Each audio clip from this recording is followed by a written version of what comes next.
noches. A nombre de la Sociedad de Exalumnos del Instituto Tecnológico Autónomo de México y del Club Piso 51, les damos la más cordial de las bienvenidas. Aprovecho para agradecer la presencia de María Elena Juárez de Beristain, que como siempre nos honra con su presencia. Y desde luego agradecer la presencia del panel que hoy nos acompaña, hoy un panel de lujo sin duda. Les agradecemos mucho que nos ofrezcan su tiempo y su reflexión. Sabemos que tienen agendas muy apretadas, con un doble agradecimiento y nos sentimos muy honrados. Me voy a permitir presentar, sin más preámbulo, al moderador que nos honra hoy con su presencia. Él es el embajador Enrique Berruga, y voy a permitirme leer una pequeña semblanza sobre su trayectoria.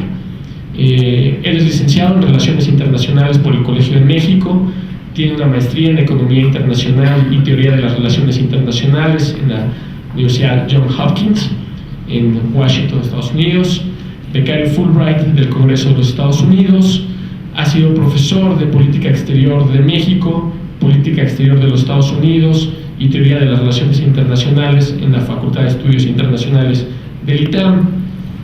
En el servicio exterior cuenta con una muy destacada trayectoria.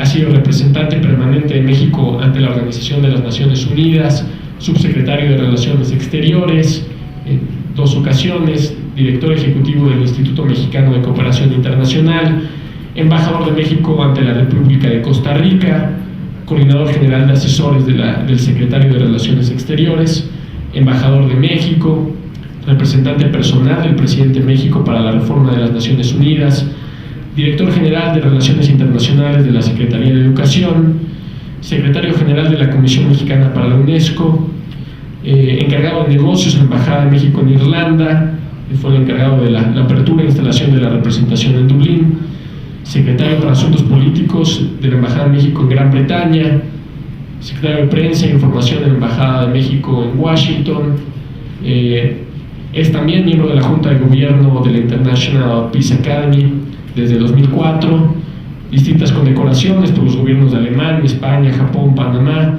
distintas publicaciones especializadas en el tema de relaciones exteriores. Actualmente preside la COMEXI y pues sin más sobra decir que sería difícil tener un mejor moderador el día de hoy. Embajador, le agradecemos muchísimo su presencia y le cedemos la palabra.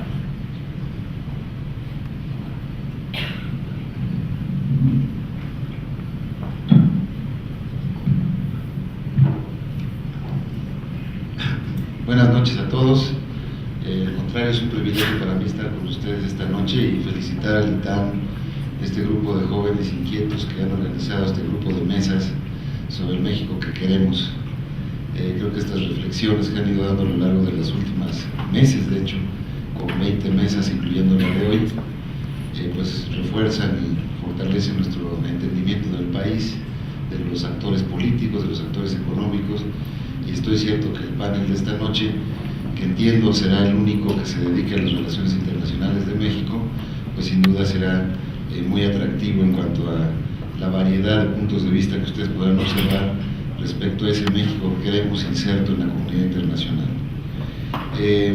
Me acompañan en el panel 4 distinguidos internacionalistas mexicanos: el maestro Carlos Heredia, que es director de la División de Estudios Internacionales del CIDE; el licenciado Ernesto Cervera, que es director general de GEA, del Grupo de Economistas Asociados; el embajador Cecilio Garza, que es el embajador de México en China y en Corea; y la embajadora Lourdes Aranda, subsecretaria de Relaciones Exteriores, a quien le doy la más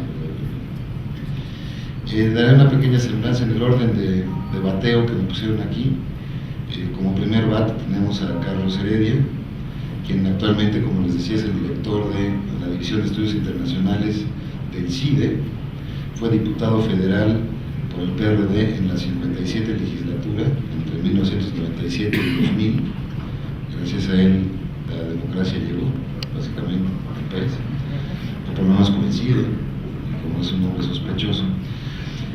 Es fundador y ex vicepresidente del Consejo Mexicano de Asuntos Internacionales. Integrante del Consejo del Instituto de México del Centro Woodrow Wilson de Washington. forma parte de la organización Iniciativa Ciudadana para la promoción de la cultura del diálogo y el grupo Nuevo Curso de Desarrollo.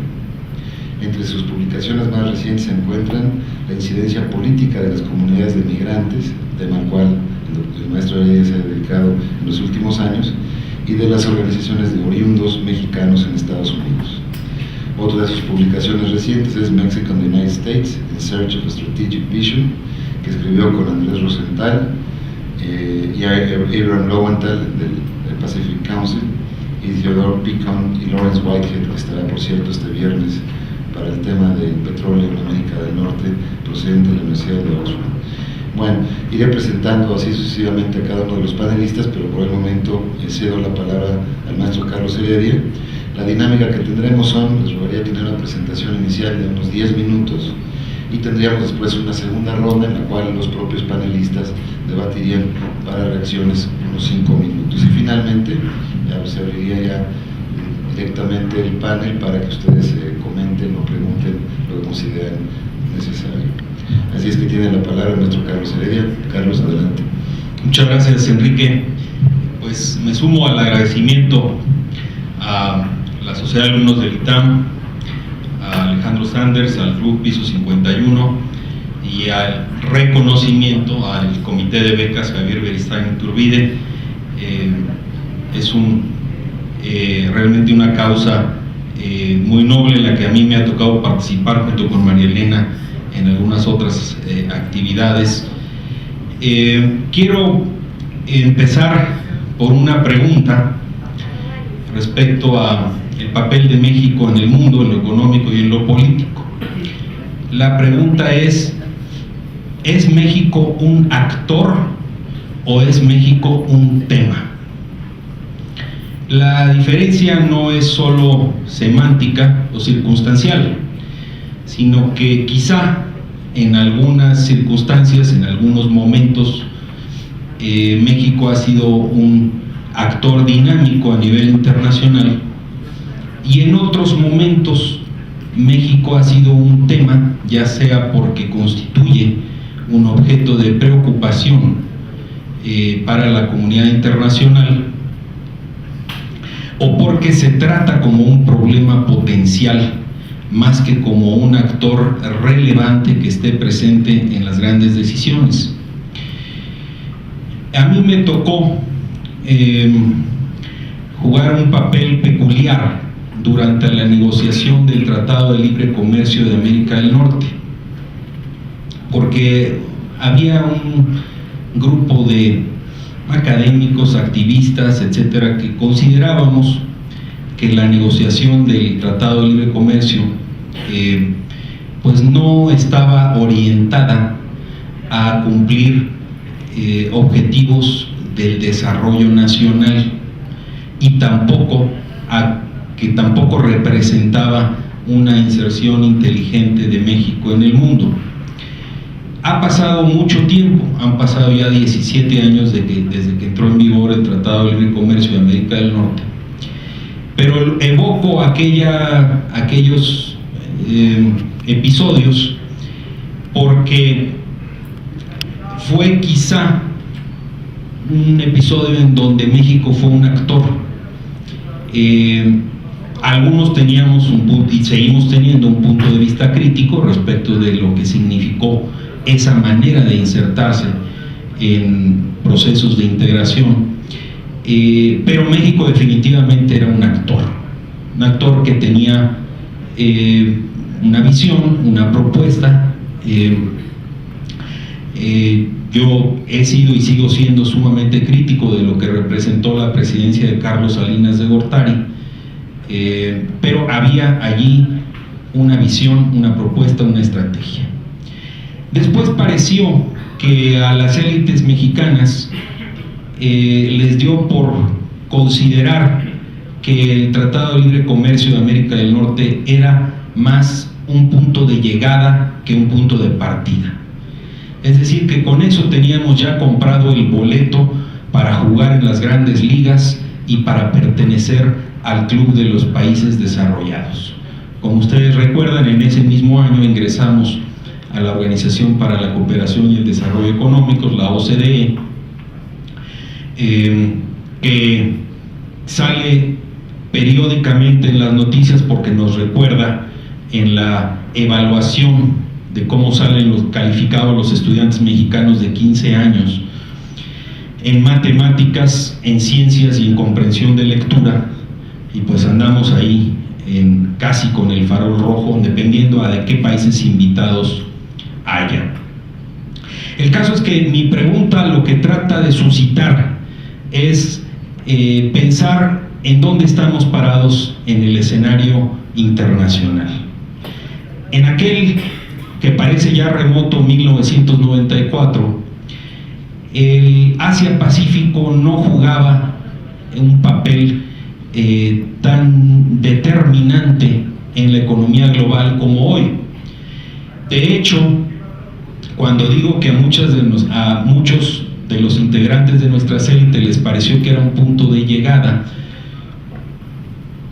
años después, hoy en 2011, sucede que nos damos cuenta que el eje de gravedad del mundo se trasladó del Atlántico Norte al Pacífico Norte, y que nosotros no estamos en esa jugada, que estamos afuera de ese circuito, que por lo tanto, en todo caso, en ese tema específico, México ha dejado de ser un actor tan relevante como lo fue en el momento y en la circunstancia que he descrito en 1994.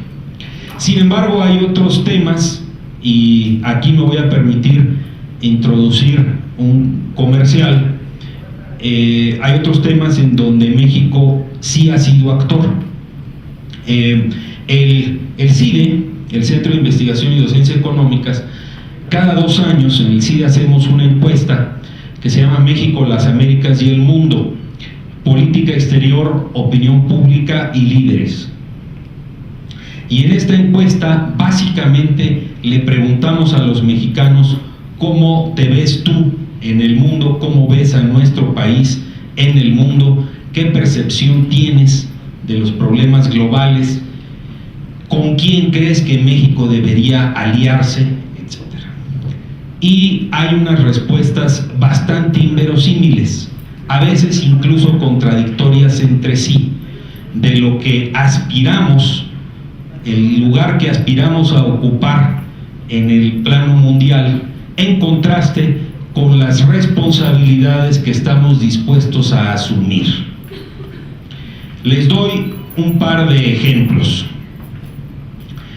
Los mexicanos, o por lo menos aquellos encuestados por el CIDE, la visión que se tiene de los países, regiones y actores internacionales es algo peculiar, porque digamos que la mayor parte de los mexicanos se sienten mucho más latinoamericanos que norteamericanos. Hasta donde yo me he enterado, pertenecemos al Tratado de Libre Comercio de América del Norte. Pero cuando le preguntan a los mexicanos, ¿tú te sientes latinoamericano o te sientes norteamericano?, hay un contraste bastante fuerte, en donde muchos más se sienten latinoamericanos que norteamericanos, tanto entre los líderes como en la opinión pública en general.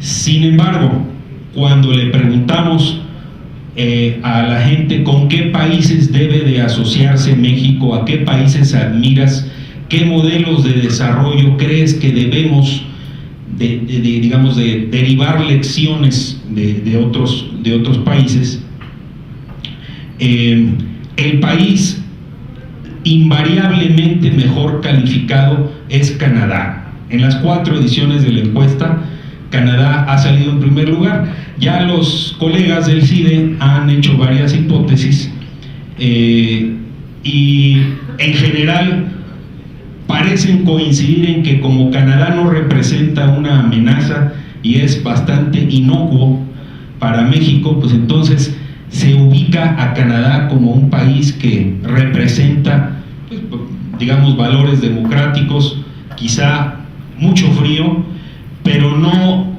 digamos, no representa ni una amenaza ni alguna competencia contra México. En el caso del público, el segundo lugar lo ocupa Estados Unidos. No fue así en la encuesta del 2008, en la era Bush. Parece que hay un efecto de rebote durante los 2 primeros años del presidente Obama, en donde Estados Unidos sale bastante mejor calificado. Pero entre los líderes, Estados Unidos se va hasta el 7º lugar. Lo anteceden en la preferencia de los mexicanos Canadá, he dicho, primer lugar; segundo lugar Alemania; tercero Brasil; cuarto Chile; quinto Japón; sexto España y hasta el 7º Estados Unidos. Y si nos sentimos muy latinoamericanos a la hora de la migración y a la hora de ubicar cuáles son nuestras reacciones, nuestra conducta respecto de los migrantes o transmigrantes centroamericanos que atraviesan México, y aquí evoco aquel episodio cuando el Congreso de los Estados Unidos está aprobando recursos para erigir una, a veces primera, en tramos segunda, muralla de contención para evitar que la gente cruce la frontera entre México y Estados Unidos. Pues aquí hay un 21% de mexicanos que proponen que se erija una muralla para separar la frontera de México de la de Guatemala. Hay otros que dicen debemos de otorgarle a los centroamericanos los mismos derechos que nosotros exigimos para nuestros compatriotas que están en suelo estadounidense. Pero en fin, este es un ejercicio de opinión y de percepciones, y lo que nos dice es qué siente la gente, qué es lo que tiene a flor de piel. La gente confía mucho más en España que en Estados Unidos, así está, pero al mismo tiempo dice que sí querría formar un solo país con Estados Unidos si esto se tradujera en una elevación de su nivel de vida.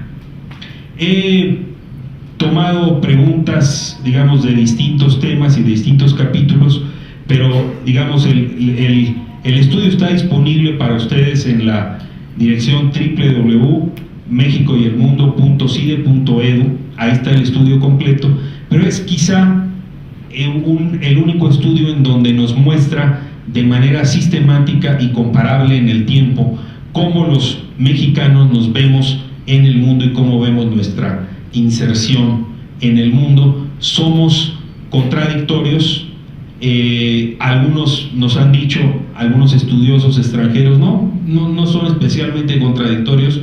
Todos los ciudadanos de todos los países quieren lo mejor para sus ciudadanos, y aunque en un esbozo teórico puedan decir una cosa, a la hora de las preferencias concretas pueden expresar posiciones que contrastan con los enunciados teóricos. Termino diciendo, regresando a la pregunta original, me parece que en los eventos recientes México ha jugado un papel de actor. Por ejemplo, en la COP16, eso fue notable. Considero que fue un éxito la capacidad de concitar un acuerdo en Cancún, el trabajo de seguimiento que se ha hecho hacia Durban. La participación mexicana en el G20 también representa un punto importante para la gobernanza económica mundial.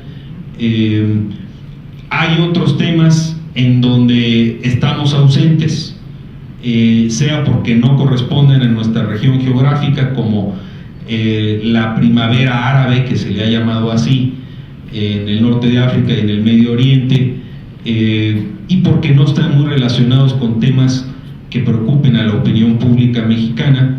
Pero en términos generales, yo diría que sí hay la percepción de que México ha perdido liderazgo y que ha perdido capacidad de iniciativa en temas globales, y quizá con las los temas que he señalado como puntos altos en el liderazgo, digamos, en cuestión de medio ambiente y en la cuestión de gobernanza económica global. Sin embargo, en esta misma encuesta, a la hora de preguntarle a la gente cuáles políticas del gobierno del presidente Calderón evalúa de manera más positiva, invariablemente la respuesta, salvo, y aquí viene una gran sorpresa, pero la mejor evaluada de todas las políticas es la política educativa.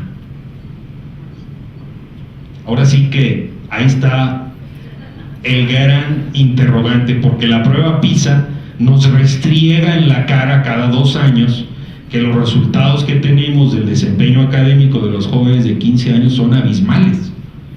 Pero bueno, y después, inmediatamente después, vienen todas las políticas que tienen que ver con el exterior, que son calificadas de manera muy positiva. Entonces, o los profesores del CIDE somos bastante necios, o hay una, digamos, un problema metodológico, pero en general lo que les puedo decir es que la percepción de la política exterior, de la política de promoción de comercio exterior, de la política de inversión extranjera, de la política de difusión, etcétera, en el exterior, es calificada por los mexicanos de manera muy positiva. Como yo soy de Tamaulipas y la situación en Tamaulipas está a punto menos que desesperada y es muy difícil vender una imagen positiva de México en el exterior cuando eres de Tamaulipas, digo, pues algo tiene que ver con objetos aspiracionales, es decir, tenemos que proyectar una imagen positiva y un mensaje positivo de la inserción de México en el mundo. Termino simplemente citando una entrevista que leí hace unos días en preparación a un viaje a Turquía, una entrevista con el ministro de Relaciones Exteriores de Turquía. Después de esta colisión que tuvo Turquía, Brasil e Irán con Estados Unidos a propósito de votar contra las sanciones al programa nuclear de Irán, y decía el ministro de Relaciones Exteriores de Turquía que la política exterior empezaba por el vecindario. En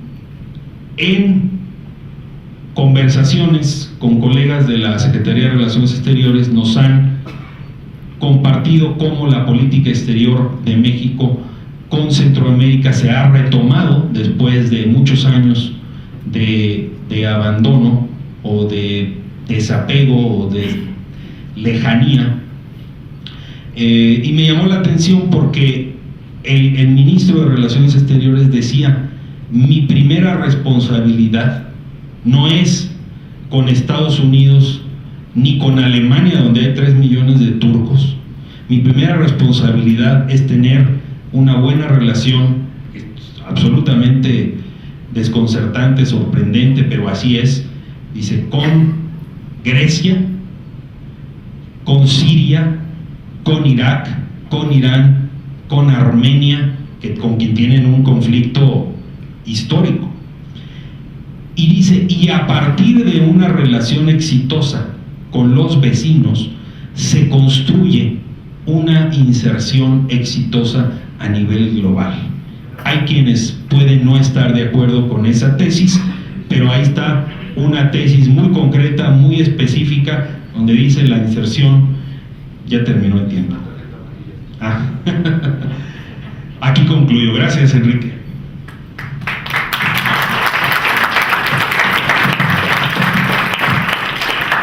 Muchas gracias, Carlos. Se deduce de sus palabras, uno, que es de mala educación hablar de la educación, hablar mal de la educación. Por eso ocupa el primer lugar seguramente. Ya lo que no mencionó Carlos, pero me parece muy importante en la encuesta, es que entre las prioridades que los mexicanos quisieran ver en la política exterior está darle más fuerza al terreno cultural, a la proyección de la cultura mexicana en el mundo, me parece que fue un dato importante de esa encuesta. Sin más preámbulo, daré la palabra al licenciado Ernesto Cervera, director general de GEA, Grupo de Economistas Asociados. El licenciado Cervera es cofundador y director general de GEA, asesor económico del secretario de Relaciones Exteriores entre 88 y 90, o sea, antes de que naciera el TLC, no, ya estaba. Consejero de varios comités de riesgos, subdirector de investigación económica y director de política financiera de la Secretaría de Hacienda, comentarista del programa radiofónico Poder y Dinero, y es también editorialista en diferentes publicaciones especializadas en México. Ernesto, tienes la palabra. Muchas gracias. Muchas gracias, Enrique. Muy buenas noches. Me sumo a la felicitación, desde luego, de Enrique y de Carlos al ITAM, a la Asociación de Alumnos, y desde luego a la formación potencial de muchachos por la beca Javier Beristain. Para mí es un gusto participar en este tipo de eventos y desde luego con la formación de economista del ITAM, pues trataré de dar mi punto de vista, en la que coincido curiosamente, Carlos, por primera vez en mucho tiempo, que México ha venido perdiendo algún tipo de terreno en el ámbito internacional, y creo que en muy buena parte tiene que ver con un juego de palabras que quiero poner sobre la mesa. El primero es medio modelo y el segundo es miedo al modelo. Tenemos un medio modelo que hemos venido desarrollando en este país desde hace aproximadamente unos 15, 20 años. México padeció, como todos ustedes saben, muchachos del ITAM, severas crisis. Están jóvenes muchos de ustedes, pero 76, 81, 87, 95, crisis desastrosas que verdaderamente convulsionaron al país en materia macroeconómica, y generamos un modelo, un medio modelo a partir de eso para resolver tres grandes problemas, tres piedras en el zapato que nos hemos venido quitando durante los últimos 15 años. El primero de ellos tuvo que ver con las finanzas públicas. Tenemos relativamente poca memoria histórica, pero el déficit público en México en los 70s y en principios de los 80s era 7% del PIB promedio, porque llegamos a tener déficits cercanos al 10% del Producto Interno Bruto. Nos quitamos esa piedra del zapato. Hace 17 años no tenemos un problema serio de déficit público, pero lo resolvimos a la México como modelo internacional. No lo resolvimos subiendo los ingresos, lo resolvimos bajando los gastos. Y al tiempo de generar una estabilidad macroeconómica importante, nos dimos un tiro en el pie, porque el único gasto que recortamos en este país, que por cierto no fue el de educación, y ahí hay un problema serio de cómo se gasta, fue el de infraestructura. Y al resolver el problema macroeconómico por el lado de las finanzas públicas, nos dimos un tiro en el pie, porque no generamos las condiciones para crecer. El segundo problema que enfrentamos, y aquí empieza el ámbito internacional, fue el problema del déficit con el exterior.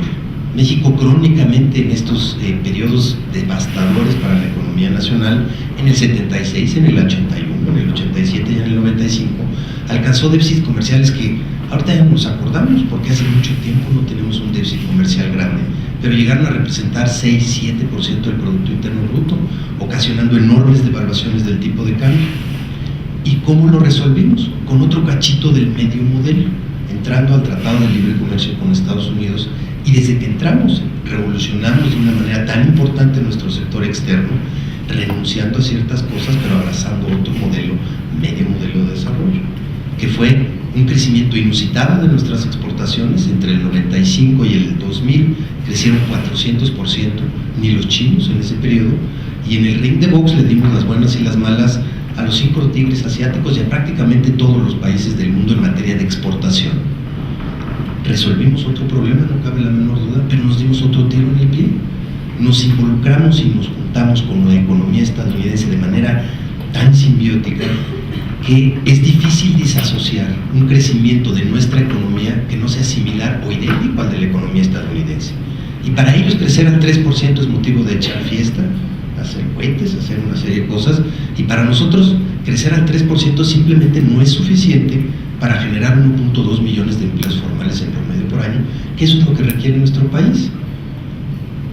Resolvimos otro problema de balance para generar una estabilidad macroeconómica importante, pero nos dimos otro tiro en el pie, que es generar un crecimiento potencial cercano al 2.9%.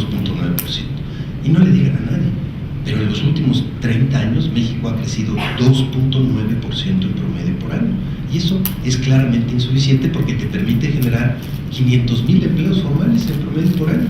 Y el resto, los otros 700,000, más o menos engrosan la mitad, unos 350,000, las filas de la economía informal, y el otro cacho en materia migratoria hacia los Estados Unidos, indefectiblemente. El tercer punto que resolvimos es el sobreendeudamiento del sector privado, que llegó a tener verdaderos dolores de cabeza. Hoy, la mera verdad es que ni las empresas ni las familias mexicanas están sobreendeudadas. Es un dolor de cabeza que tienen en Estados Unidos y en Europa, pero en México no. Y lo resolvimos también a la mexicana. Dejamos de prestar, es bien fácil. La deuda privada era 100% del PIB, hoy representa 40% del PIB y tenemos un sistema financiero que no presta. Y si no presta, pues no puede generar deuda. Estamos amolados porque resolvimos un tercer problema serio, muy serio, para que explique las grandes crisis económicas de nuestro país, dándonos un tercer tiro en el pie, que es, tenemos una de las peores relaciones de intermediación financiera, de financiamiento al sector privado del mundo. En ese contexto, generamos un modelo que nos permite ser los campeones a nivel internacional de la estabilidad macroeconómica, y nos podemos poner todas las estrellitas en la frente en ese contexto. Somos el país más atractivo para la inversión extranjera, no directa, la financiera. Somos el país, el paraíso, con el tipo de cambio más estable desde 1995 a la fecha, comparado con el que quieran, con el de Brasil, con el de Argentina, con el de Colombia, con el de Estados Unidos, con el de cualquier país europeo. Tenemos una estabilidad asombrosa, y es medio modelo porque al mismo tiempo no nos permite crecer más allá del 3% en promedio por año, porque no lo acabamos de completar. Y del medio modelo, déjenme pasar rápidamente al miedo al modelo. ¿Qué es lo que nos falta por completar? Pues la lista la pueden ustedes leer en todas las publicaciones que ha hecho el ITAM. Las últimas 70 publicaciones del ITAM dicen qué es lo que se tiene que cambiar en este país para alcanzar un modelo completo. No me quiero referir a alguna de ellas en específico, pero pues la lista es muy clara. La reforma fiscal del fútbol, una reforma de competencia económica que verdaderamente garantice la competencia en el país. Desde luego tenemos toda la parte de los mercados laborales, y bueno, a final de cuentas lo que tenemos es miedo de abrazar esas últimas reformas estructurales. ¿Por qué? Porque tenemos el sistema político perfecto para no tomar decisiones, o tomarlas muy lentamente. Si nos comparamos con cualquier país del mundo, es vertiginosa la velocidad con la que se toman las decisiones comparado con lo que las se toman en nuestro país. Hace muchísimo tiempo no nos ponemos de acuerdo en generar un modelo, porque no tenemos una idea precisa de qué modelo queremos instrumentar en nuestro país, y ahí vuelvo a coincidir con Carlos, para poder insertarnos a nivel internacional. Y mientras no nos pongamos de acuerdo en un modelo específico, va a ser realmente difícil que escogemos y abracemos algo. Estamos a medio camino con los Estados Unidos, y a mí me parece fundamental el papel que jugó el Telecán para sacar a este país de la crisis. Sin el Tratado de Libre Comercio, la economía mexicana en el 95 no hubiera caído 7%, hubiera caído 17%, que es lo que cayó el mercado interno. Afortunadamente contamos con este resurgimiento de las exportaciones y medio nos levantó. Y lo mismo el año pasado, en el 2009, en donde tuvimos una crisis internacional, pero a final de cuentas en el 2010 hemos rebotado de una manera tan importante gracias a un solo modelo.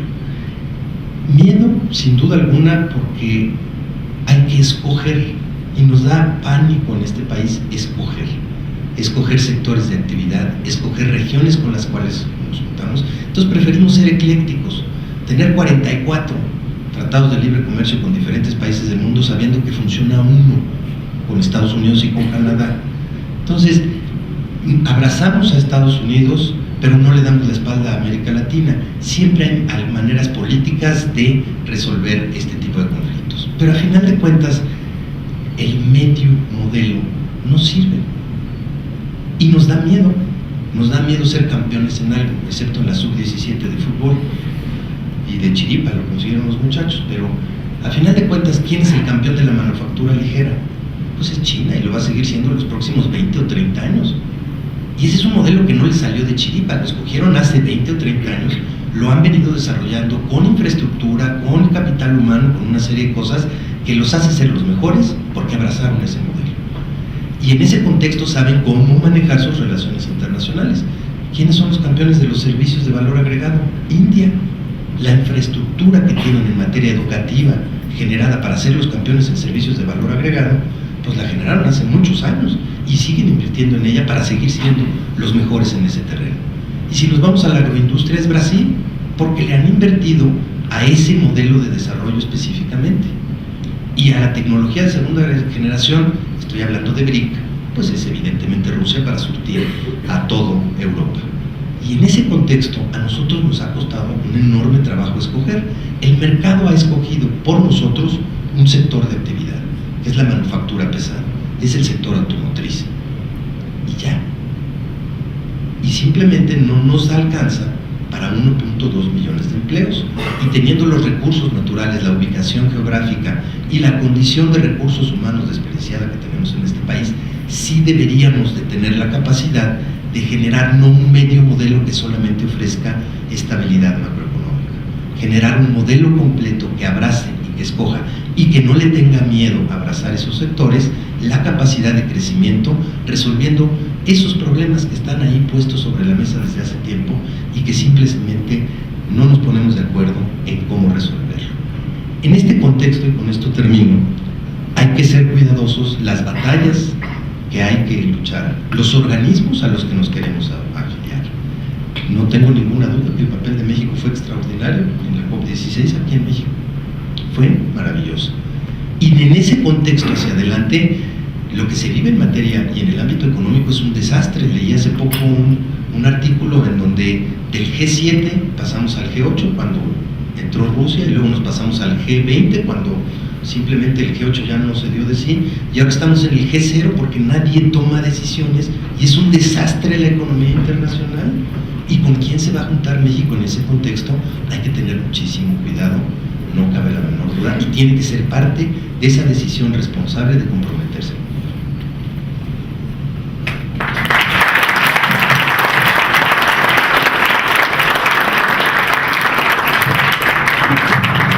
Muchas gracias, Ernesto. Creo que ha sido una presentación muy estimulante.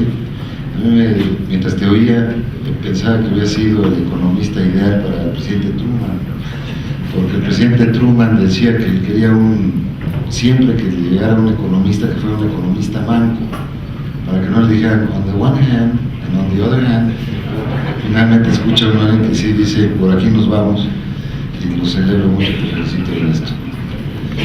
Bueno, voy a presentar tiene la palabra Cecilio Garza, quien es abogado egresado de la Universidad Iberoamericana, con estudios de posgrado en Relaciones Internacionales del Instituto de Estudios Políticos de París, de doctorado de tercer ciclo en la Universidad de la Sorbona y de MBA en St. Michael's College de Vermont, de Estados Unidos. Ha sido embajador de México ante la República Popular de China entre 98 y 2002, cuando ya tenían el modelo, la República de Corea de 95 a 98 y concurrente ante la República de Mongolia. Fue representante comercial de México en Francia, Túnez, Argelia y Marruecos, secretario ejecutivo de Fertica, con sede en San José, Costa Rica, para Centroamérica y Panamá, vicepresidente de la Cámara Franco-Mexicana de Comercio y director general de la empresa paraestatal pesquera Pescado de Colima S.A.D.C.B. Actualmente reside en San Miguel de Allende, donde quiere salir ya corriendo a estas horas de la noche, y ha sido especialista en cabildeo internacional para empresas y gobiernos estatales. Tienes la palabra, Cecilio. Muchas gracias.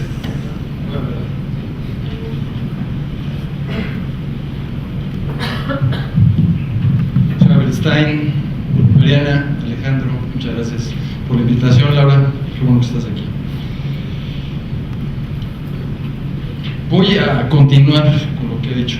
Esto no nos pusimos de acuerdo, pero vamos sobre el mismo sentido. Voy a variar un poquito lo que iba a decir porque mi reflexión es sobre el tema que nos ocupa hoy. ¿Qué México queremos? ¿Qué México quiero? Pero también, ¿qué México puedo ser? Hoy en día he aprendido que no se requiere una bola de cristal para saber qué México vamos a tener dentro de 20 años. Al final, en 10 minutos, les comento cuál es esta bola de cristal que descubrí recientemente en un encargo que fue organizar la Conferencia Mundial de la Juventud. Pero antes me quiero referir al modelo que no hemos encontrado. Yo salí de la Ibero en 76 y me entregaron un país muy diferente. Me entregaron un país estable, relativamente, porque ya estaba toda esta efervescencia del régimen de Luis Echeverría, pero clase media, emergente, estable, una casa propia, un coche, y sobre todo grandes deseos y un gran orgullo de ser mexicano. Acabamos de terminar las Olimpiadas, el Mundial. ¿Y qué pasó? ¿Qué pasó con mi generación? O sea, antes de entrar al modelo que quiero comentarles, y de frente a los estudiantes de Guitán, quiero decir, bueno, un mea culpa sobre una generación, sobre mi generación, los que tenemos entre 55 y 65 años, de decir qué país recibimos y qué país les estamos entregando. Si ustedes dividen los últimos 70 años o los últimos 80 años en dos lapsos de 40, a partir de hoy para atrás, se van a encontrar de 1935, 1940, 1975, por poner una fecha. Los post, todavía para agarrar a los post 68. Y de 75 al 2011. Y hacemos una lista de qué les gusta. De arquitectos. Con O'Gorman, con Luis Barragán, con Legorreta, con Ramírez Vázquez. Les gustaría que agarráramos una lista de literatos, con Rulfo, con Fuentes, con Paz, con Villarrutia, con Pacheco, o sea. Y si tomamos a los pintores, además de los tres muralistas, nos quedan muchísimos, ¿sí? Si tomamos a los compositores, ¿sí? Con Álvaro Carrillo y Lara y Consuelo Velázquez, el propio Juan Gabriel, que es anterior a este periodo, a Moncayo, a Chávez, a Revueltas,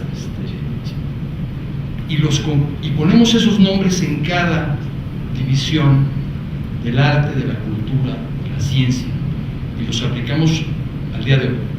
Quizás salvo los cineastas de los últimos 5 años, ¿no? Como Casals y González Iñárritu, del Toro, salvo esta parte, ¿sí?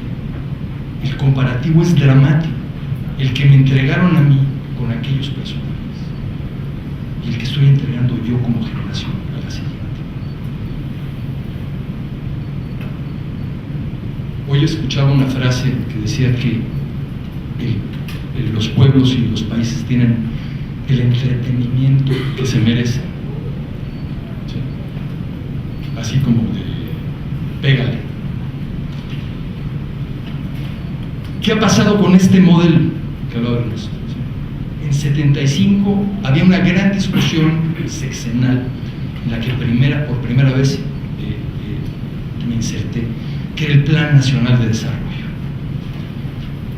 Y la misma gente, los economistas, decían, bueno, es que ya basta de planes nacionales de desarrollo y vamos a escoger qué país queremos. Y en ese entonces, estaban muy metidos en la pesca, bueno, un país pesquero. Tenemos tantos litorales, no un país agropecuario, no un país maquilador, un país industrial. Bueno, teníamos tantas opciones, como hemos tenido los mexicanos, tantas opciones, que no escogimos ninguna. comparando con Corea, un país del tamaño de Chiapas o de Oaxaca, en guerra, sin recursos, ¿sí? Que fue en los años 60, 65, ¿sí? Más pobre que Bangladesh, y que hoy, en una generación, es 3 o 4 veces más rico que México, quizá 3 veces más rico que México, sin recursos. ¿Por qué? Porque sigue un modelo que tiene 5 elementos, ¿sí? Que ya habían seguido otros países y que da resultado, y que no sabemos por qué en México no lo adaptamos. Y el primero es planeación. Es que nosotros no planeamos tampoco en lo individual. O sea, yo nunca planeé mi vejez, no me enseñaron a planear mi vejez. Pero después de la planeación, ¿qué sucede?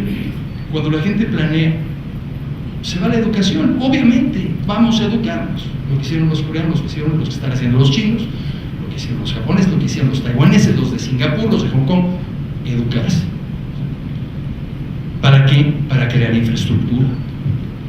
Porque sin infraestructura no podemos seguir adelante. Y con ello vamos a ahorrar. Si no ahorramos en lo individual, no ahorramos como país, pues no podemos generar inversiones, no podemos generar otras cosas. Pero aquí hay 2 elementos adicionales que me sustraigo del modelo asiático. Y uno lo acaba de mencionar también Ernesto, que es el sentido de la urgencia. ¿Por qué Corea en una generación se desarrolla? Porque le surgía. ¿Por qué China se está haciendo? Porque le surge. ¿Por qué no lo estamos haciendo nosotros? Porque no nos surge. Y el otro elemento también más subjetivo, además del sentido de la urgencia, es un sentido de la vergüenza profesional, que yo creo que antes sí existía y que desapareció en mi generación. ¿Qué pasa con este modelo internacional, o qué pasa con la bola de cristal para saber qué país vamos a tener o qué país podríamos tener?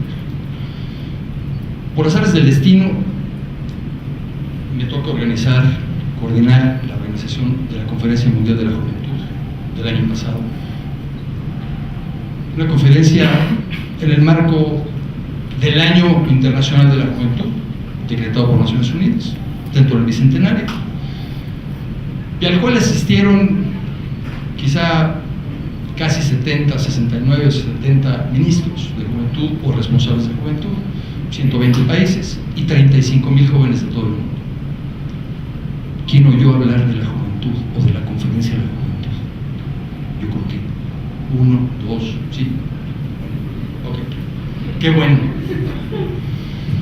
Pero eso a mí me permite, simplemente, o me permitió constatar en las negociaciones previas. Aquí está el embajador en Sudáfrica, quien mandó una gran delegación, que los países saben cómo van a ser dentro de 20 años y cómo van a ser directamente proporcional al dinero que inviertan en juventud. Así de fácil.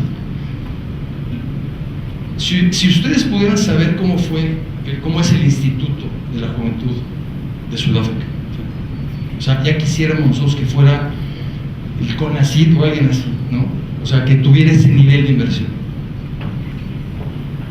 ¿Saben qué presupuesto tiene el Instituto Mexicano de la Juventud? 367 millones de pesos. ¿Saben qué fue lo último que hizo el INJUVE? Yo creo que no, aunque sean jóvenes. Porque no tiene dinero, porque no importa, porque solamente hay 33 millones de jóvenes en México. O sea, es el bono demográfico más grande que ha tenido México. Creo que es la oportunidad más grande que tiene el país y no la estamos aprovechando.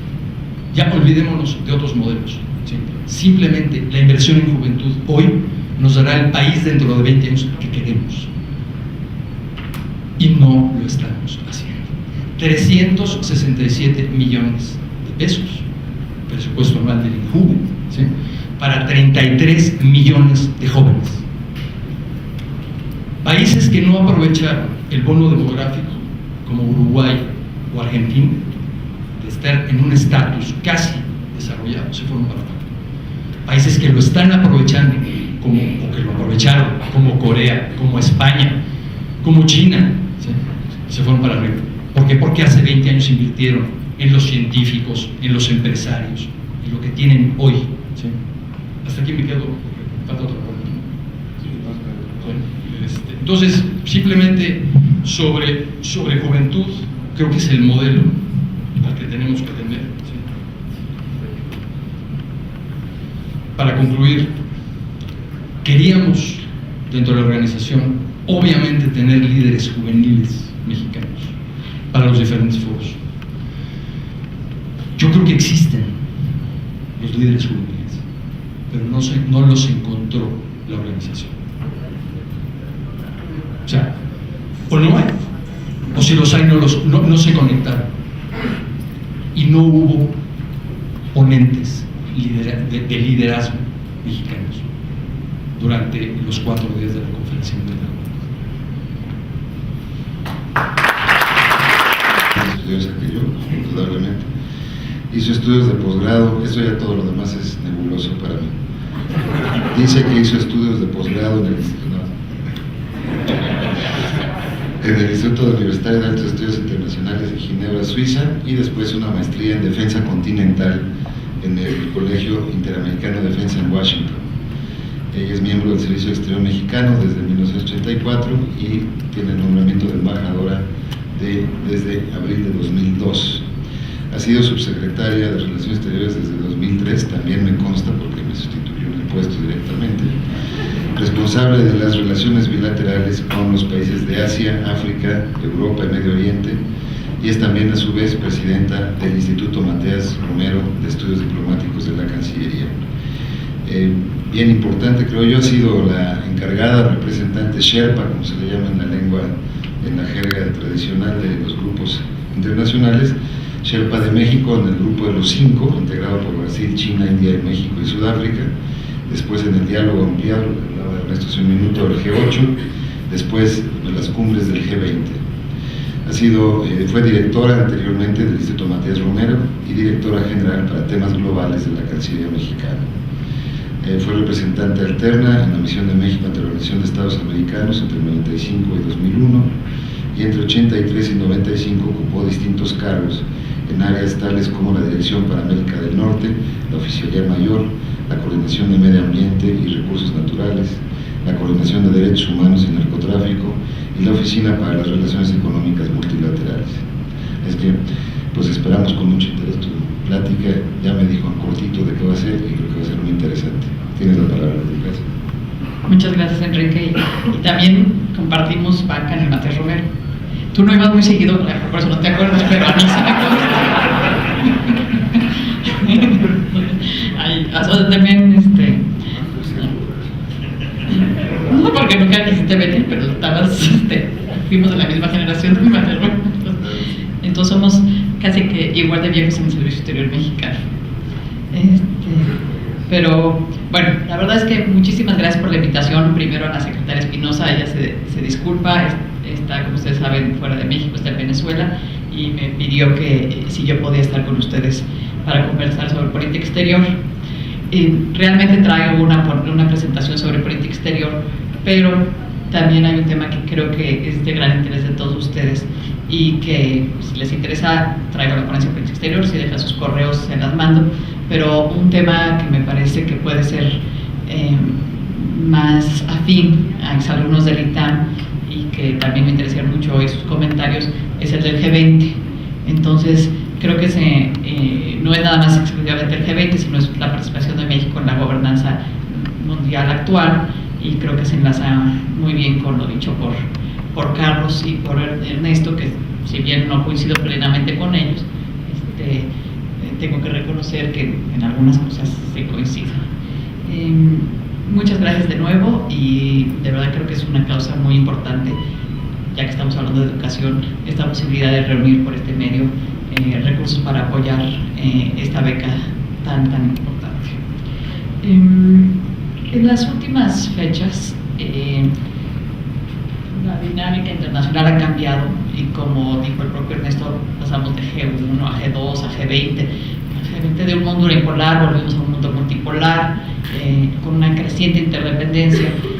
Creo que esto se empezó a notar desde que países emergentes empezaron a tomar un mayor peso en el proceso de toma de decisiones y no se podía resolver problemas mundiales o no se podía dejar afuera a países emergentes importantes como podrían ser China, India, Brasil, México, Indonesia, Turquía.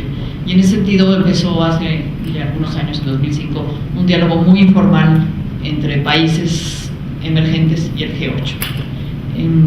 Ahí fue que nos empezamos a organizar como el G5 y tratando de presionar de que, bueno, no nada más fuéramos invitados al café en las reuniones del G8, sino que realmente se tomaran en cuenta nuestras opiniones.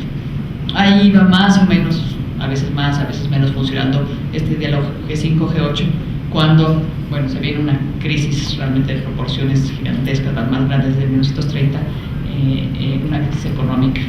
Y se toma la decisión, a pesar de que no me guste, pero en gran medida por el presidente Sarkozy, junto con el presidente Bush, de convocar el G20, pero a nivel de líderes. Como ustedes saben, el G20 es una organización que funciona desde hace muchos años a nivel de ministros de finanzas y que coordinaban desde la crisis del 95, un poco originada desde México y luego por la crisis asiática, coordinaban posiciones en temas económico-financieros. Era muy eficiente, muy no complicado, con reuniones anuales o bianuales de ministros de finanzas. Se toma la decisión de que se convoque por primera vez en Washington y realmente es una muestra de la creciente interdependencia, ahora sí que mundial, y de la necesidad de tomar mucho más en cuenta países emergentes y su impacto en la economía global. Ahí sí quisiera diferir un poco en el sentido de que México sí ha sido un actor global. México jugó un papel importante en este diálogo en su momento con el G8.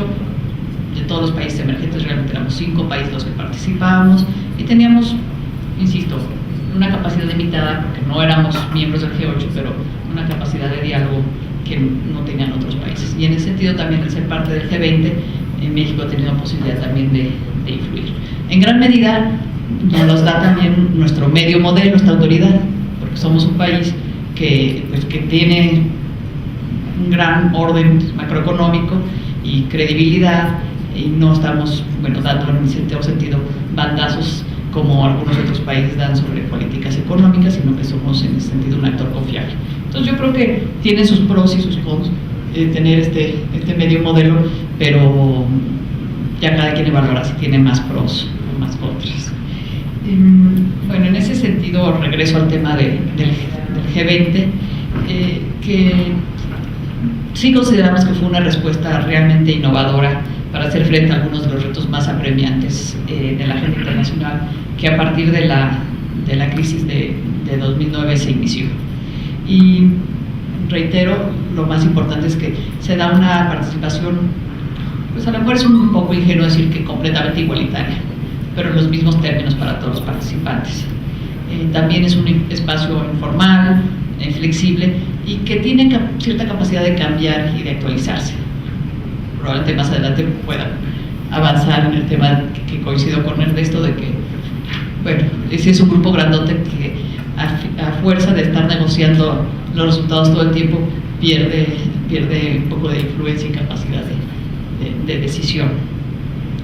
La primera reunión fue, como ustedes saben, a nivel de líderes en noviembre de 2008, todavía bajo la presidencia de George Bush, y no han pasado siquiera 3 años de que el grupo dejara de ser un foro exclusivo para ministros de finanzas y gobernadores y bancos centrales para que se convirtiera ya en un espacio mucho más formal y amplio que involucra jefes de Estado y de Gobierno, reuniones de Sherpas, reuniones de ministros de finanzas y de viceministros. Como ustedes saben, en ese momento fueron convocados los líderes de manera muy urgente en el contexto de la crisis. Y la crisis tuvo características muy especiales. Digamos que relativamente fácil encontrar acuerdos entre todos los países del G20 para tomar medidas de política macroeconómica que pudieran hacernos enfrentar de manera conjunta y coordinada esta crisis. Era claro que teníamos que sentar las bases para evitar que otra crisis de esta dimensión se pudiera volver a presentar, y creo que esto permitió realmente trabajar juntos con lo que llamaríamos un espíritu de sobrevivencia. O sea, o salimos juntos o nos vamos a seguir hundiendo. Entonces fue el elemento que cohesionó al G20 en un principio.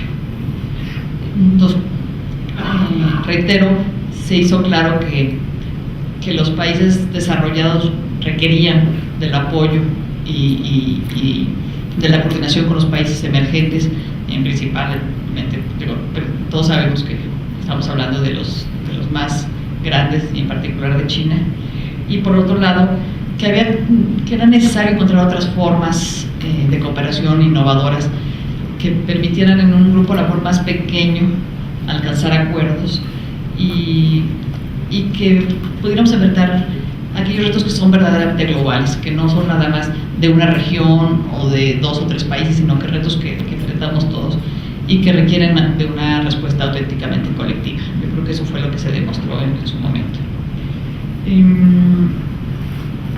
Ya como se mencionó, el G20 no es un espacio que se encuentre libre de altibajos, o sea, sí tiene en este momento, a pesar de su juventud, ciertos problemas. Como ya lo señalé, la etapa inicial de la crisis se superó gracias a la gravedad de la crisis y que teníamos que coordinarnos. Sin embargo, la recuperación se ha dado a diferentes niveles, en diferentes regiones y a diferente velocidad. Entonces, eso es lo que ya ha hecho un poco más difícil mantener esta cohesión dentro del grupo.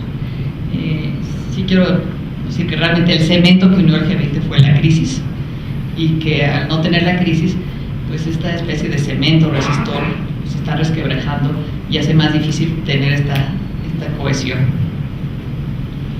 También se han surgido otras consecuencias globales derivadas de la crisis que es mucho más difícil tratarlas de manera coordinada, que se siente más que son asuntos de política económica interna, y que en ese sentido hay resistencia por parte de los países a encontrar medidas conjuntas, como podría ser en un momento dado el tema del empleo, la inflación, que algunos piensan que no es un tema que pudiera tratarse dentro del G20 en su conjunto. Otro fenómeno que se ha derivado de la creación del G20 y de cierto nivel la institucionalización es una explosión de temas mucho más específicos que se tratan ahora en el G20. Estamos desafortunadamente llegando al efecto muy bien conocido por Enrique como embajador en Naciones Unidas, de que todo el mundo tiene un caballito de batalla y quiere que se trate todos los temas. O el efecto arbolito de Navidad, todo el mundo va y le cuelga su esferita, y entonces se va haciendo un tema o un asunto inmanejable cuando cada quien pone intereses particulares en vez de el bien común. Creo que ese es uno de los retos más complicados para el G20. Por ejemplo, ya tenemos específicamente muchos grupos de trabajo, uno para dar seguimiento específico a un acuerdo que es el marco para el crecimiento económico sustentable, que son realmente un seguimiento de políticas macroeconómicas globales que se está haciendo de manera muy específica, particular dentro del Fondo Monetario Internacional.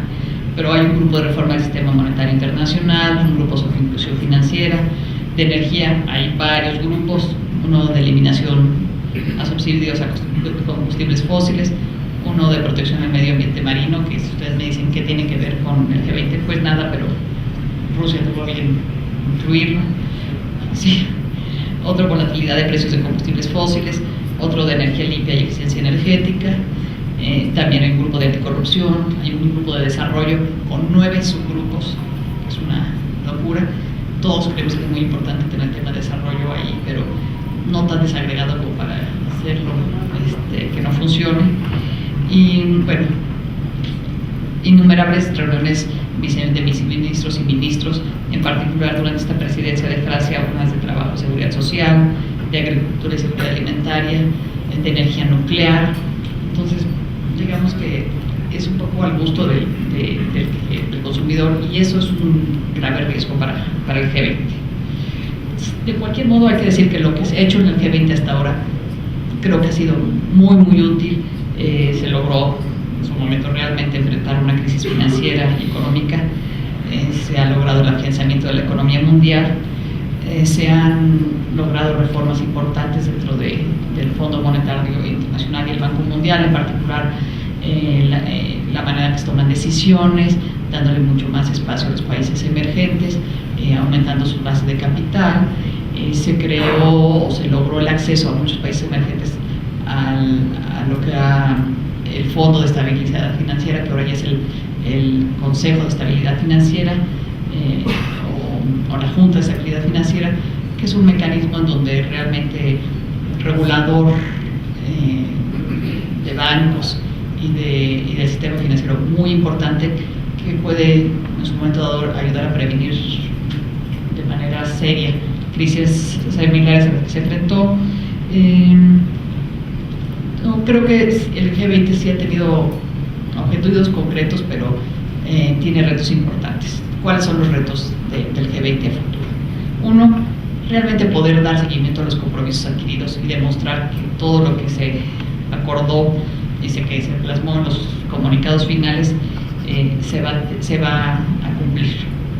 Dos, es mantener una visión de largo plazo que realmente permita al grupo preservar una función coordinadora y acomodar los diferentes intereses y puntos de vista inherentes a la diversidad de sus miembros.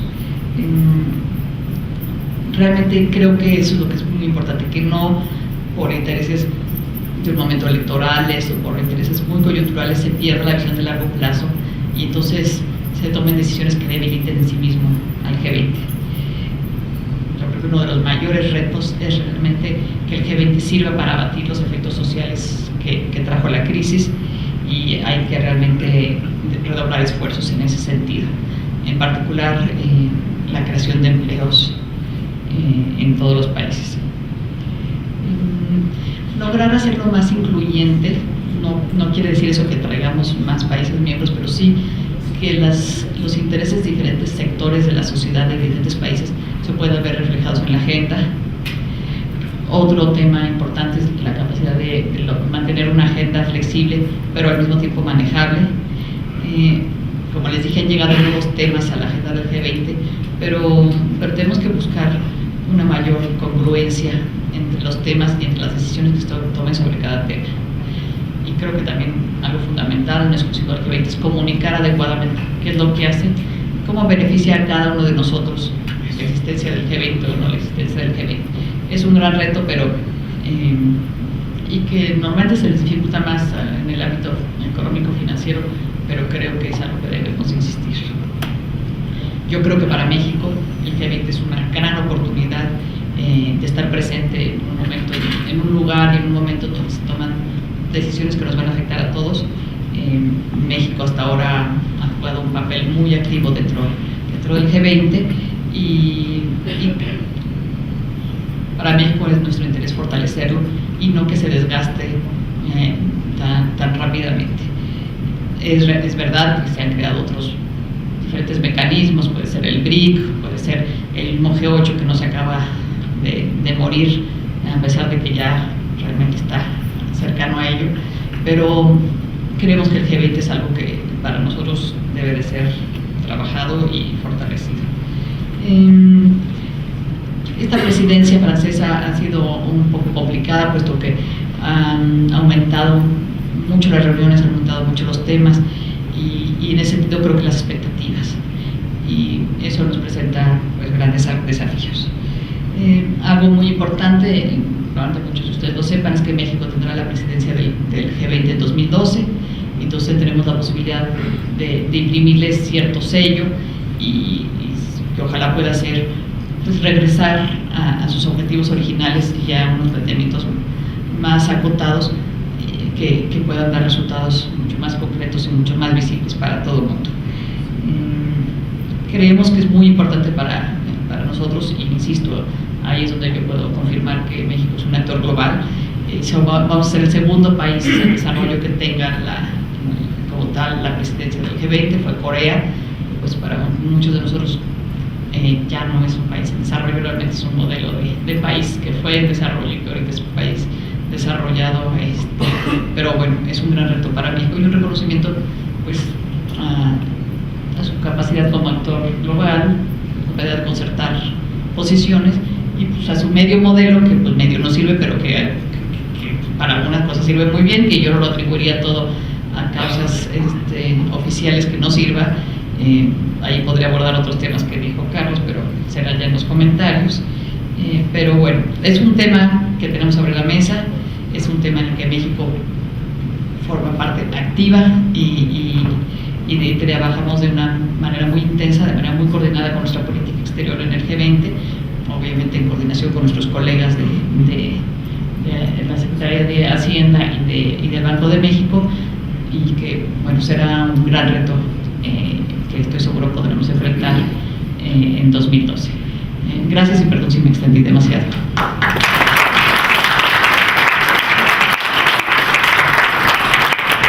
Muchas gracias, Luis. Yo creo que hemos tenido 4 presentaciones bien distintas que cubren mucho terreno realmente de lo que es la perspectiva de los mexicanos sobre los asuntos internacionales.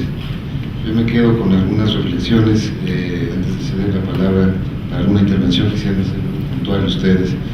Este tema que suscitaba Ernesto de escoger, me parece que es muy importante. Si no tiene uno una cierta idea de dónde llegar, seguro no va a llegar. Y eso es lo que nos ha estado pasando, de ahí quizás se conozca el medio modelo, esto que señalaba Lourdes también de cómo pues parece que el interior del propio G20, como pasa en los organismos multilaterales, ¿no es cierto?, que esto también es importante, pero lo otro, hace un rato hablaba Cecilio de la juventud, yo la verdad que no lo había visto desde ese ángulo, creo que tiene un punto, pero lo cierto es que nadie está vendiendo el tema de la juventud como una prioridad, se venden otros, la agricultura, la educación, etcétera, pero ese ciertamente no es uno de ellos. En fin, lo que voy es que sí tenemos que tener una capacidad de escoger, y seguramente no se lo han visto en las mesas anteriores, pero me parece que lo que tenemos en México como principal problema es una forma de discutir. No tenemos forma de discutir en este país. No vamos a llegar a poder escoger si no tenemos capacidad a nivel de los órganos institucionales del Estado para discutir las cosas. Observa uno el diálogo, no sé si merece tanto elogio que le diga yo diálogo a lo que ocurre entre los partidos políticos, ¿no? Cuando estamos observando hace unos pocos días que con tal de llevar la contra, hasta en contra de mi propia propuesta, esto ya es de campeonato mundial, ¿verdad? Con tal de que no gane el otro, yo mismo me corto una pierna o un brazo, lo que sea necesario, ¿no? Entonces estamos viendo que hay un problema de orden de discusión política, déjenme llamarlo así, en el cual no tenemos mecanismos a través de los cuales suscitar debates y luego ponernos de acuerdo en algo, ¿no? Nos pasa creo que en casi todos los ámbitos de la vida nacional, lo ve uno en los deportes, lo mismo le ponemos interés a los clavados que a la lucha y al levantamiento de pesas, cuando ya a lo mejor debemos de haber decidido, como han hecho otros países, ser buenos en 4 cosas y en eso ganar la medalla de oro y ya está. No, aquí llevamos lo mismo, caballos de salto que de lo que sea, ¿no?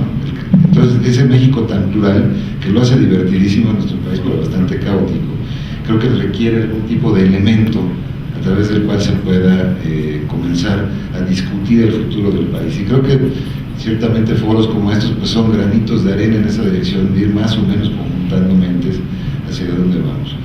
Bueno, de acuerdo al programa, mis colegas en el panel tendrían una intervención muy breve, si tienen algo muy puntual que decir, o si ustedes quieren declinar ese privilegio, pasaríamos directamente a comentarios del público. No sé qué opinen, si tienen algo muy puntual que comentar, como reacción a lo que han dicho los otros, o bueno, pasemos entonces No sé, Carlos, ¿cómo se Carlos. llama esa posibilidad? Eso jamás. No lo vi ni con el rabillo del ojo. Habiendo sido diputado federal, pues tú crees que voy a resistir.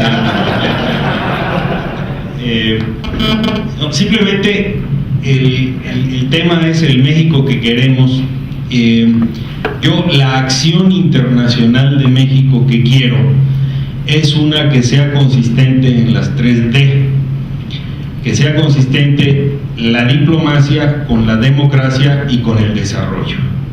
Me parece que la inserción inteligente de México en el mundo tiene que traer la consistencia en esas 3 dimensiones.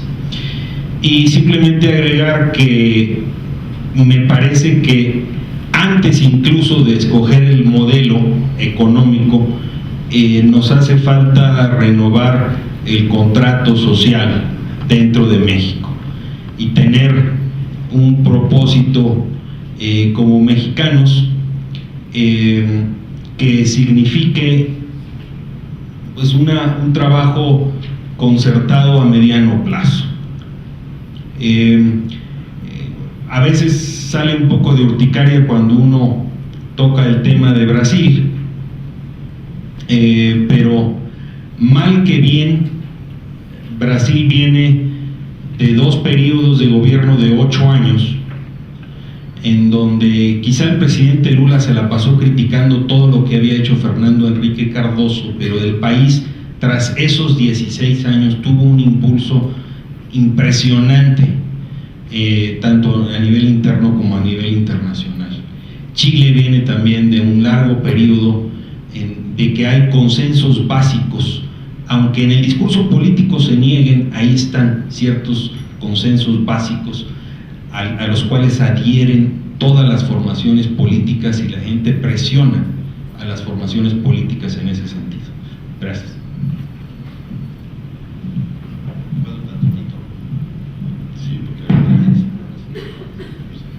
No, yo no soy diputado. Es candidato a diputado. No, celebro lo que nos dijo Lourdes en términos de dar una visión de que tiene una importancia preponderante. El G20 a mí me parece fundamental. Tenemos el síndrome del participante empedernido, participamos en todo, no importa, tenemos una silla en el Banco Europeo de Reconstrucción y Fomento, no importa cuál sea el organismo multilateral, México tiene que estar, pero darle la importancia que se merece a una institución como la G20 a mí me parece fundamental. Si tenemos que ponerle énfasis a una cosa de esa naturaleza, yo sin duda alguna escogería, dado el desastre que hay ahorita en el Fondo Monetario Internacional, en la OMC, en donde las reglas no están claras, en donde definitivamente la ONU pues, tampoco tiene mucho para dónde hacerse, un organismo de esta naturaleza sin duda alguna puede ser extraordinario. Sí me preocupa este síndrome, no de participante empedernido, sino de participante bien portado permanentemente, no por violar las reglas. Todos estos tipos de organismos tienen un código de comportamiento. La OMC de cómo no debes de ponerle barreras al comercio, el G20 en ciertos estatutos, y México es el primero en cumplirlas. Pero hay otros países que en estos procesos de desarrollo no necesariamente cumplen, y no hay ningún mecanismo de coerción, como lo mencionabas al principio, de seguimiento que los haga cumplir. China, por ejemplo, pone cualquier tipo de trabas o de cualquier tipo de problemas al comercio internacional. Pero pues es como el cuate, el delantero nuevo que acaba de llegar a la prepa y mete todos los goles y todo el mundo dice, no, sí hace trampa, pero y mete muchos fables, pero poquito a poquito va a agarrar la onda de las reglas del juego. Mientras hay que darle chance para que siga metiendo goles. Y en el Inter, pues los demás dicen, oye, no, hay unas ciertas reglas del juego que se tienen que respetar para que juguemos bien todos. Y en ese contexto el G20 sí va a tener una importancia fundamental para que todos cumplan con las reglas del juego. Perdón.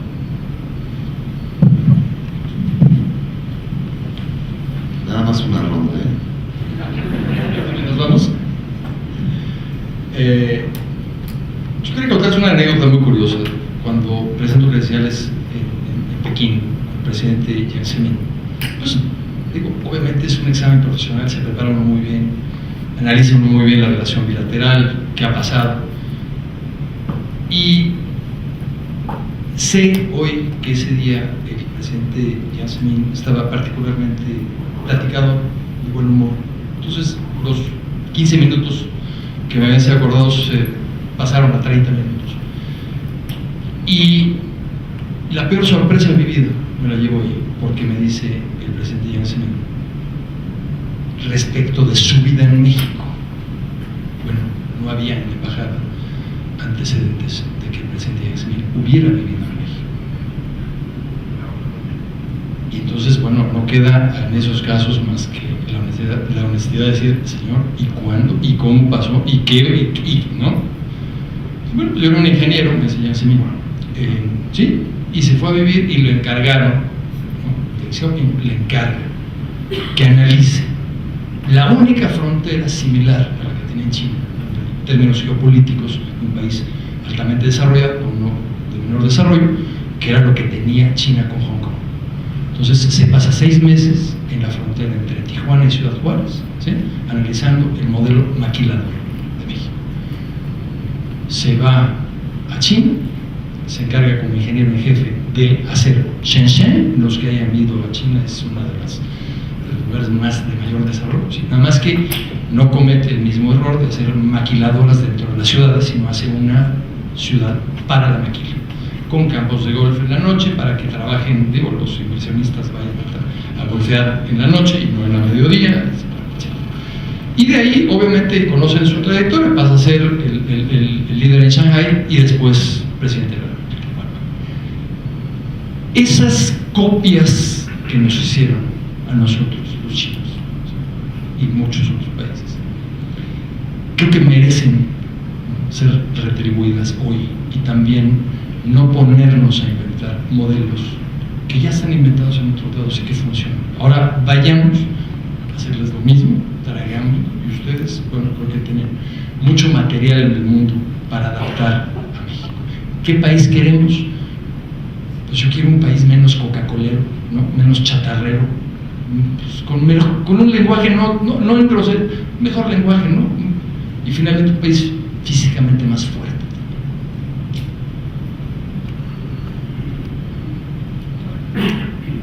Lourdes declina su participación en honor al interés general. Exacto, de la verdad. ¿Alguien quisiera tomar la palabra? Les pediría nada más que se identifiquen y nos hagan sus comentarios o preguntas. Haríamos quizá por cuestiones de hora, dedicaremos 15 minutos quizá a este intercambio, ¿les parece bien? O no, 15 minutos. A ver, por favor. Rebeca Moreno, TEC de Monterrey, internacionalista también. Bueno, ahorita yo veo muchas perspectivas diferentes, ¿no?, sobre cómo debería ser el papel económico y el papel político y cómo debería jugar México, un papel primordial, ¿no?, sobre todo en los países en desarrollo.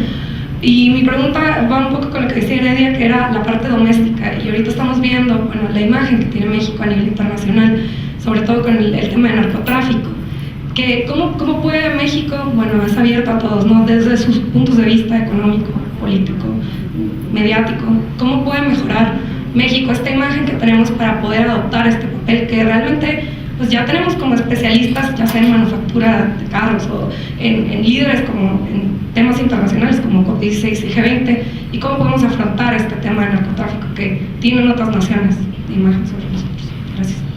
Vamos a tomar una o dos más y las unimos, por favor. Sí, muchas gracias. Muy interesantes las ponencias de todo el mundo. Quería, si el maestro pudiera abundar un poco en las 3 Ds de diplomacia, democracia y desarrollo.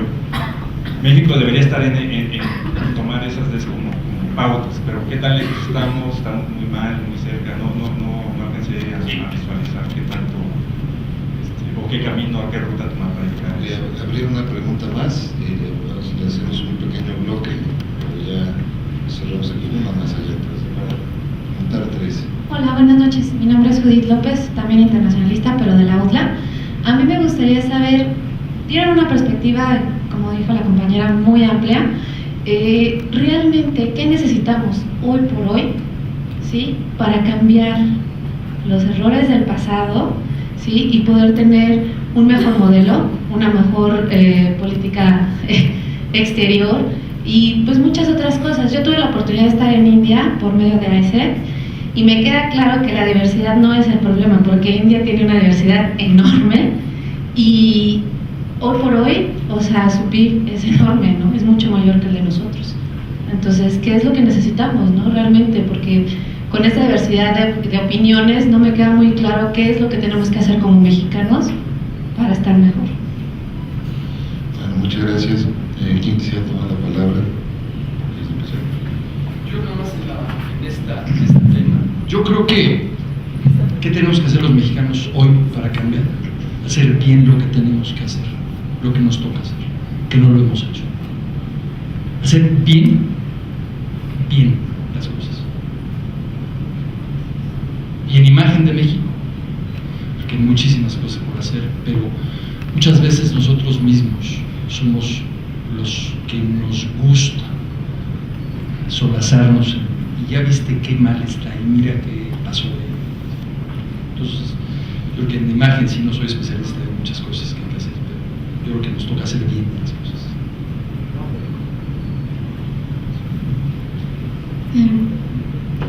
Yo quisiera empezar por la última pregunta, el tema de una mejor política exterior o por lo menos una política diferente. Yo creo que hay que entender que tenemos que tener una política exterior más incluyente, pero en el que todo el mundo se sienta que tiene una pequeña responsabilidad. Probablemente aquellos que han sido funcionarios públicos, y Enrique lo entiende y lo comparta, creo que a nivel de la Cancillería hacemos lo que nos corresponde, a nivel de poner los instrumentos, hacer los contactos, etcétera, etcétera. Pero muchas veces no depende nada más del Ejecutivo, depende de otras variables. Y por ejemplo, cuando hablaba Ernesto del problema de los tratados de libre comercio, los que están ahí y son muy buenos, pero o sea, no somos los funcionarios públicos los que vamos a ir a vender productos. O sea, son realmente el sector empresarial el que en un momento dado tiene que participar y hacer uso de esos tratados, o algunas veces los gobiernos de los estados. Por ejemplo, en temas de cooperación cultural, existen becas, existen convenios, existen contactos, pero a lo mejor nos falla la difusión, nos falla la promoción. Pero créanme que en el tema de tratados de libre comercio, puede que el TLC haya sido de suma utilidad y muy importante, pero realmente nos ha causado un problema en el sector empresarial. O sea, ellos prefieren empacar sus camiones, sus mercancías en un camión o en un contenedor e ir a Estados Unidos, y no ven la necesidad de ir a otros mercados. Y a mí, que me toca la relación bilateral con todos los países que no son América, es realmente muy difícil persuadir a otros a ver que hay unas grandes oportunidades comerciales o de negocios en otros países, y mercados crecientes con necesidades importantes en África, con recursos económicos, clases medias importantes en otros países como la propia India. Y creo que eso en política exterior es lo que necesitamos, tener una política exterior mucho más integrada con los sectores productivos, que permita que realmente el vínculo entre el desarrollo económico de México y la política exterior sea mucho más importante. No sé, Enrique, si fue tu experiencia, pero sí es un tema muy, muy complicado, porque créanme que, o sea, el trabajo se hace como corresponde, pero lo que nos falta es muchas veces retroalimentación de otros sectores de la sociedad. El tema de imagen es algo que nos preocupa y que nos ocupa, que se está trabajando en ello, pero es muy claro que hay ciertas sectores o ciertas áreas en México que tienen un problema serio de seguridad, que no es la generalidad, y que eso impacta en los medios de comunicación, que son los que se ven en el exterior y que son los que pues, realmente difunden, a mi parecer, una imagen un tanto distorsionada de la realidad mexicana. Cuando vienen colegas de otros países, cuando vienen, sabemos que el turismo ha aumentado, no ha disminuido, ya nos damos cuenta que son muy focalizados, pero bueno, realmente sí son escenas dramáticas, las de las fosas comunes, bueno, las que se han descubierto. Ya hay cosas que son complicadas, que se están trabajando, nuestras embajadas también trabajan mucho en ese sentido, y que no dejaremos de hacerlo a pesar de que sabemos que es una batalla muy complicada. Ya dejo a Carlos que conteste sus 3 Ds. Gracias. Bueno, gracias, Lourdes. A ver, el planteamiento es en el sentido de que la política exterior y la acción internacional de México de alguna manera comunican o transmiten lo que es México. es como una extensión de la política interior. Entonces, yo creo que si adentro no tenemos una política que realmente promueva el desarrollo nacional, entonces, y que consolide la democracia dentro del país, entonces vamos a estar en falta en lo que comunicamos afuera. Yo creo que hay un abismal contraste favorable con la consolidación de la democracia mexicana, con todos los problemas que tenemos y que tendremos en 2011 respecto del pasado de hace 2 o 3 décadas. No tengo ninguna nostalgia por el autoritarismo, no creo en una restauración autoritaria. Con los enormes problemas que tenemos, creo que ha habido una consolidación importante. En la materia de desarrollo, yo creo que, bueno, y para vincularlo con lo de política exterior, tampoco creo que sea el papel de México calificar a otros países qué tan democráticos o poco democráticos son, pero sí creo que las decisiones, y creo que han sido bastante consistentes, la adopción del principio de derechos humanos en la política internacional y de la democracia como valor, a mí me parece que son muy importantes, y creo que ahí hemos tenido un avance importante. Sin embargo, creo que como somos un país en lo económico extremadamente polarizado, extremadamente desigual, con oligopolios que pervaden prácticamente los sectores regulados, pues también eso tiene que ver con la presencia internacional de México en el exterior. Hay decisiones muy difíciles ahí.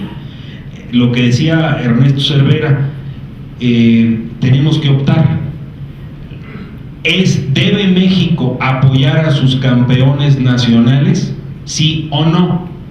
Hay quien piensa, oye, pero ¿cómo vamos a apoyar a Telmex o a Cemex que nos cobran precios exorbitantes?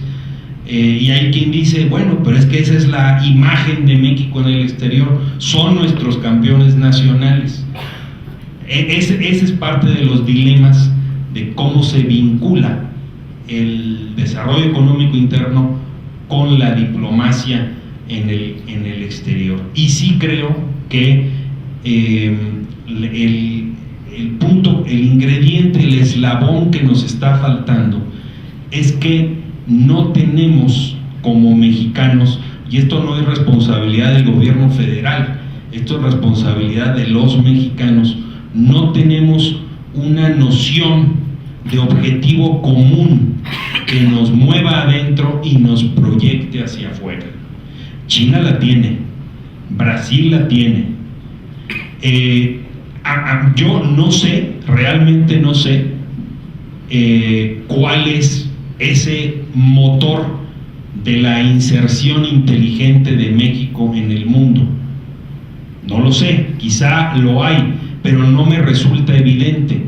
En el caso de Brasil y en el caso de China, puedo o no estar de acuerdo, pero me resulta muy evidente que hay un liderazgo basado en determinadas estrategias que se han seguido con cierta continuidad en el tiempo.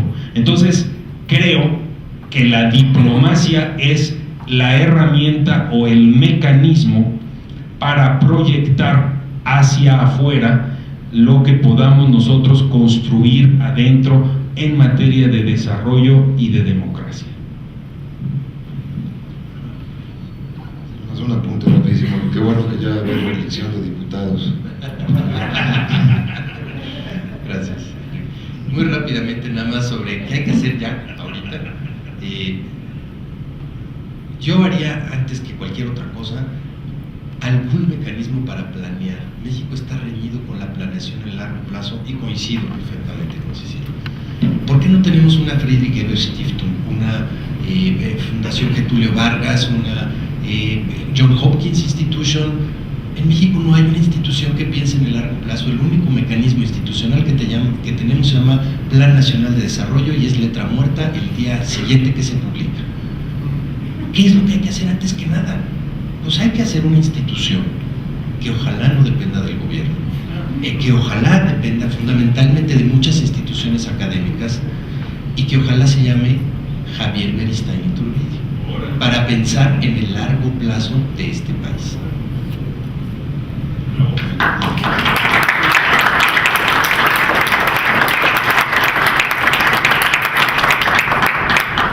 Por favor, señora, sí.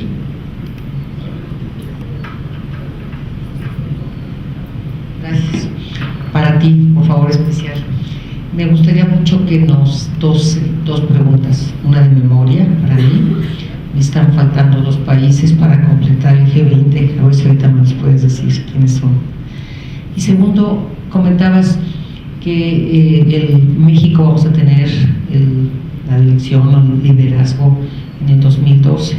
¿Qué áreas de oportunidad podemos tener para poder realmente concordar con todo lo que los panelistas han dicho, de poder posicionar a nuestro país, a nuestro México, como el México que somos y como el México que queremos? Ojalá que todos los mexicanos podamos ser partícipes de las áreas o nichos de oportunidad que pudiéramos tener, acotando un poco los temas, o en qué temas se han pensado para que nosotros como mexicanos y nuestro país realmente logremos tener un verdadero valor agregado de tener ese liderazgo como el G20. Gracias.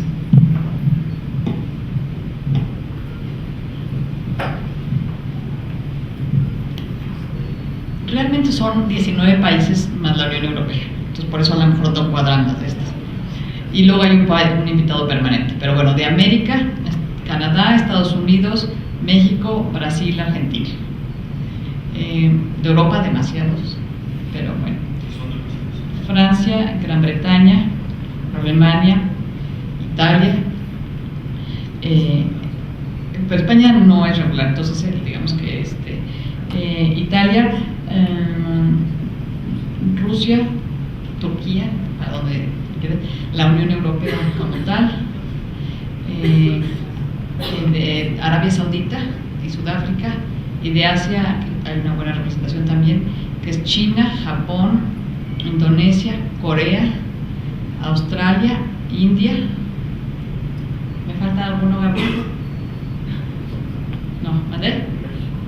Bueno, ya me ha dicho México cuando los 5 de América, ya está. Entonces España es un invitado permanente. Digamos que a pesar de nuestra oposición de México para que hubiera tantos europeos, los ayudamos mucho. En números, en un momento dado están mucho mejor que Italia, por ejemplo, e inclusive que en unos momentos que Canadá.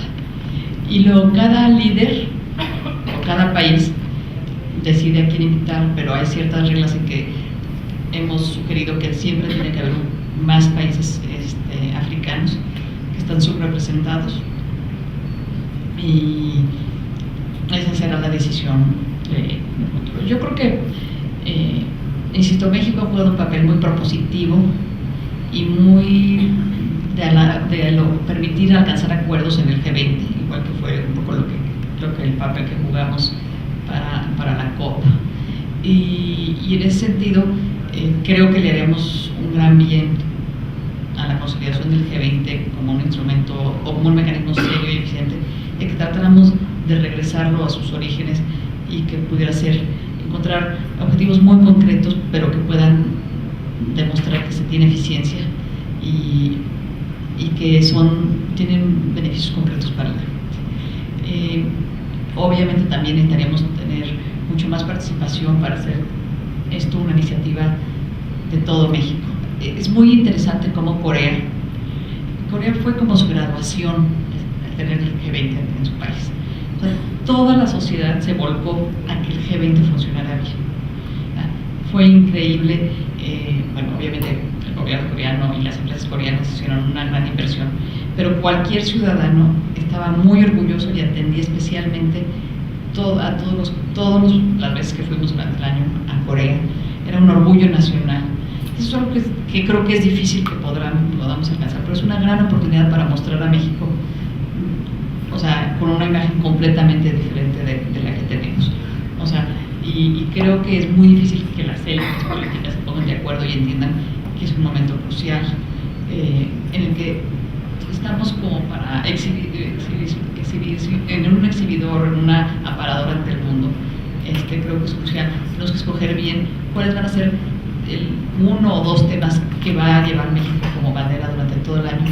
Y luego, bueno, creo que también es importante reconocer que va a ser un año muy complicado el próximo año y que ojalá pudiéramos concientizar a todo el mundo de que en este tema no debemos demostrar un México desunido, sino un México muy unido, y en ese sentido todo lo que pueda ayudar a nivel de sociedad civil, ustedes va a ser de suma utilidad, y créanme que nuestra intención es tomar en cuenta todos los comentarios, y que por eso un poco yo me he abocado que este año voy a informar mucho también lo que es el G20, porque no se conoce y hay mucha desinformación, y que cuando empecemos nuestra presidencia a finales de noviembre, principios de 2012, pues la gente entienda más que es un motivo de orgullo en el que todos tenemos que colaborar para que todo salga muy bien.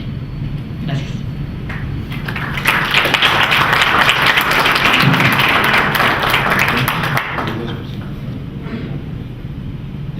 Disculpen, no sé si vamos a tener que cortar.